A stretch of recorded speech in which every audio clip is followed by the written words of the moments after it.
Ashama harka fuunee akkam jirtu hordoftoonni chaanaalaa YouTube kan taatan nagaan waaqayyo isiniif haa baay'atu.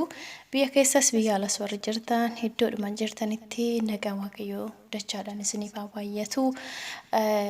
Ani obboleettiin keessan nagaa kooti waaqayyoodhaaf haa galatu. Isin akkam jirtu nagaa keessanii bakka jirtanitti nagaa guutuu akka qabdan abdiin hin qaba. Waaqayyos dabalee nagaa fi jaalala isiniif haa kennu isiniin jedha. Egaa warreen channel kanaaf haaraa taatan subscribe gochuun maatiin of ta'aadha. Mallattoo notification on gochuudhaan viidiyoon hin agarlakkifamu akka simbirra ga'u taasisa waan ta'eef haala kanaan nuti dabalama isiniin jedha. Warreen kanaan dura immoo maatii kiyya turtanii galatoomaa ulfaadhaadha. Hedduu tokko namatti toltu yaadni keessan koomentiin keessan hedduu tokko dhugumatti baay'ee nama boonsaa kan baay'ee jajjabina namaa kennudha. Inna kanaaf baay'ee tokko namatti toltu isiniin jechuu barbaada. Hedduu isin jaalladha isiniin kabaja. Kanaaf akkanumatti itti fufaa isiniin jedha. Namoota birootiif illee akkasuma fakkeenya nama ta'uu dandeessanidha hundi keessaniyyuu isiniin jedha ani gama kootini. Egaa mata dureen kiyyaarraa mudannoodha. Kan dura waa'ee mudannus dubbadhee hin beeku. Har'a garuu mudannoo kiyya kanarraa warreen mudannoo kiyya kana wal fakkaataa ta'anii kan qabdanis jiraachuu dhiisuus ni dandeessu.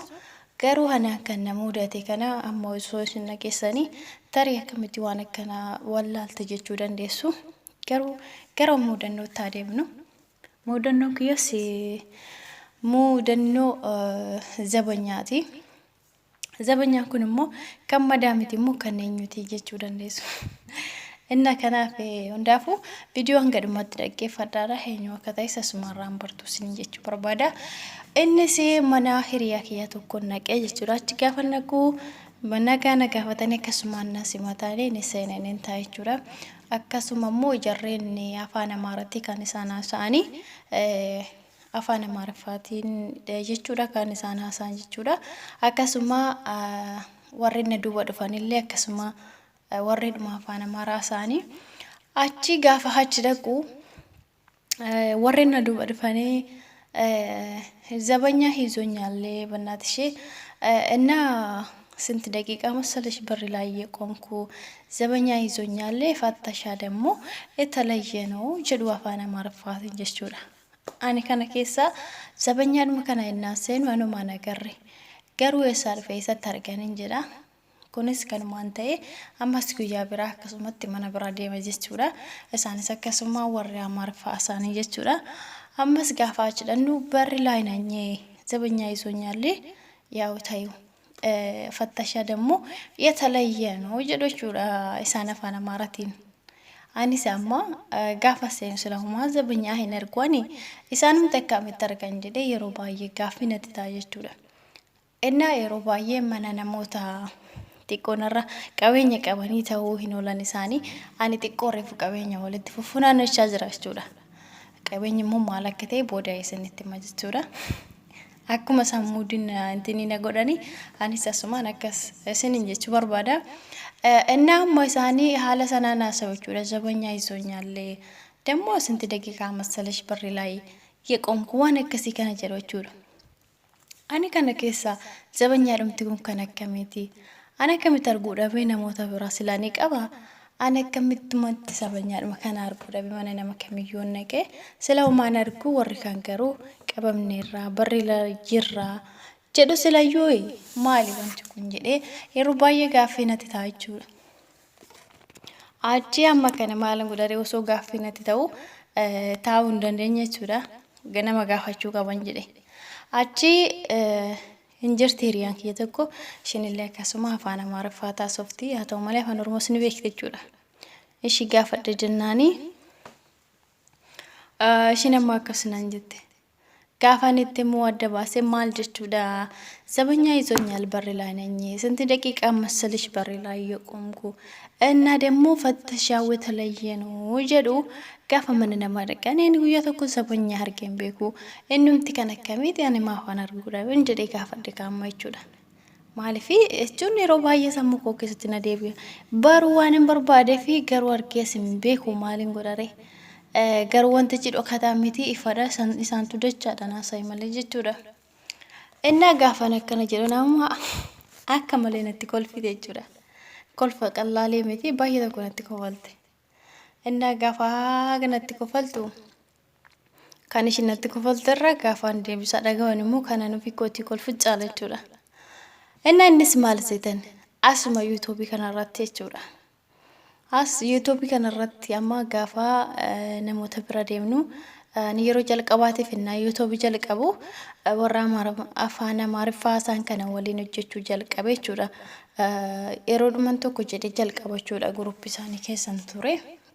Afaan isaanii danda'e miti garuu akka jallaa ijoollee afaan Oromoo isaanii sana argachuu hin dandeenye hin barbaadan hin gaafadha garuu warreen akkasumallee guruppii qabanii yeroo baay'ee lakkoofsa kiyyaallee nama maxxansa dhugaatti nan dabalanii hin arganne jechuun siniin jechuu barbaada. Innaa isaan waliin jedha ture siniin jedha. Achi amma isaanii ani reefuu jechuudha sabskiraayibiraatti hojjechuu jalqaba qabeenyi kiyya samma sinitti hima sabskiraayibii reefuu hojjechuu jalqaba sa'aatii dhiisite jechuudha. Amma garee san keessaa immoo warri munii ta'anii jiru. Achi warri munii ta'an amma gaafa mana isaanii dhaqanii jalqaba irratti beeksisa yoo galchan beeksisa namatti dhufa mitiire.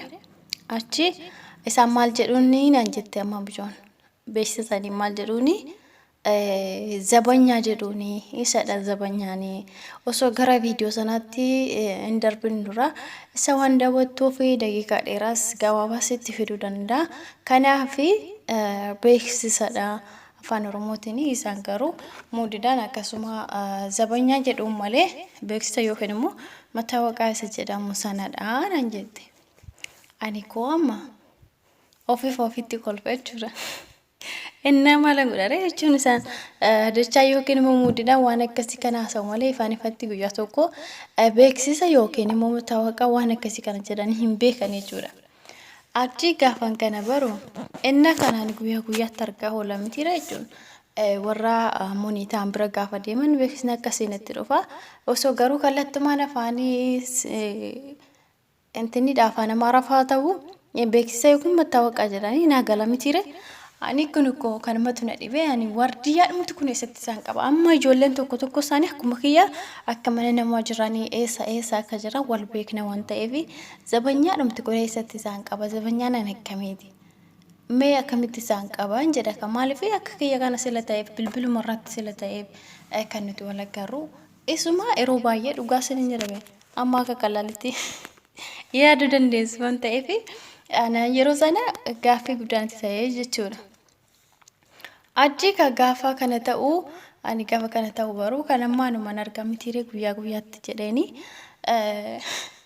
innaa mudannoon kiyyaarraa isa kana fakkaata akkaatti beeksisa afaan isaaniitti naasa'anii zabanyaa sila jedhaniif maal akka ta'e baruudha jecha nama gaafadhee namni natti kolfee anillee gaafa sana akkasitti haasa'anii zabanyuma sana eenyu akka ta'e baruudhaa fi sammuu kiyya baay'ee tokko na ariifate jechuudha. Innaa kanaaf isa kana sinin jechuu barbaada mudannoon kiyya akka jarraa xiqqoo sin bashannansiise kolfaa sinin jechuu barbaada. Warreen immoo mudannoo akkanaa wal fakkaataa kana yoo qabaatanii koomentii jalatti naa barreessaa sinin jedha. Egaa isa kanadha. Afaan namoota hin beekne waliin hojjechuun yeroo tokko innaa waa baay'ee gaaffii namatti ta'uu danda'a. Osoo namaa hin galiinis kan taanetti kennuu danda'ama. Wantoota bakka walitti hin dhufnellee yaaduu danda'u jechuudha. Innaa kanas ni jedhame warroonni yaadaa yookiin immoo mudannoo akkanaa wal fakkaataa yoo qabaatanii asumarraanii koomentii jalatti nu qoodaa ni jedha. Egaa mudannoon kiyyarraa isa kana fakkaata. Itti bashannanaadha. Asumaan immoo warreen yuutuubara haaraa taatanii wanti akkanaa kuni warreen afaan biraatiin haasa'anis afaan Oromootis haa ta'u gaafa isaan zabanyaa jedhanii akka carraa beeksisadha. Warreen seera yuutuubii guuttatan irratti kan hidhamu jechuudha. Innis beeksisa viidiyoo sanaan alatti wanta viidiyoo garagaraati irratti hidhamuu danda'a. Inni immoo doolaaraa kan lakkaa'u jechuudha. Innaa kanadha viidiyoo sanaan alatti gidduuttis ta'uu danda'a jalqabarra dhumarrattis waan akkasii kun namatti dhufuu danda'a jechuudha. Kanaaf asumaanii viidiyoo akkasii osoo dhufee irraan dabarsinaadha daawwadhaafidha sinin jechuu barbaada. Asumaan namsa kooti kana sinin jechuu barbaada. Mudannoon kiyya gabaamootti isa kana waan eegyoonaa na dhaggeeffattanii fi galatoomaa ulfaadha. Iddoo jirtanitti nagaa naataa isin jaaladha isin kabajaa akkasuma jajjabinni isin namaaf kennitan kun iddoo tokko nama gammachiisa. Haaluma kanaan itti fufaa isin jechuu barbaada. Bye bye nagaa naataa.